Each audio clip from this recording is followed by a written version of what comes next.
नारी एक जीवन मात्र होइन, ममता हो, प्रेम हो, शास्त्र हो, हौसला हो। हामी नारी ममता दिन सक्छौँ, प्रेम दिन सक्छौँ, हौसला दिन सक्छौँ, प्रेरणा दिन सक्छौँ अनि साथसाथ अगाडि बढ्न पनि सक्छौँ। नमस्कार, म Sonika Chhetri, Mrs East India beauty pageant 2026 season 7 का कन्टेस्टेन्ट नम्बर 17। मेरो प्रस्तुति सुक्या पोखरी पर्मगढी रामजीबाट हो। प्राकृतिक रूपले सुन्दर पर्मगढी गाउँ पहाडकी रानी दार्जिलिङ भित्र नै रहेको छ।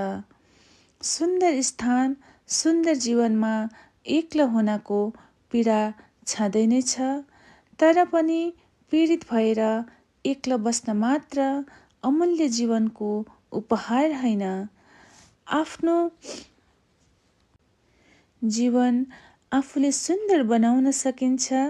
यसको लागि असाध्यै धन दौलत होइन, आफ्नो मेहनत, आफूले गर्ने सानो सानो असल कामबाट पाउने आत्मसन्तुष्टि र दैनिक रूपमा यस समाजका लागि एउटै मात्र भए पनि असल काम गरौँ भनी नारी जाति भान्सा कोठामा मात्र सीमित होइन भन्ने जुन tag Mrs East India beauty पेजेन्टले हामी नारीहरूलाई दिन भएको छ, त्यस मञ्चलाई अपनाउँदै आफ्नो छुटिएको सपनाहरूलाई पूरा गर्नको निम्ति म यस प्रतियोगितामा भाग लिन आइरहेकी छु।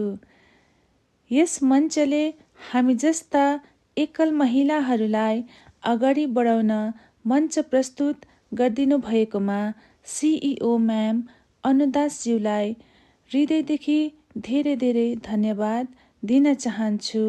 साथै entire team of Mrs East India beauty पेजेन्टलाई पनि हृदयदेखि आभार प्रकट गर्न चाहन्छु।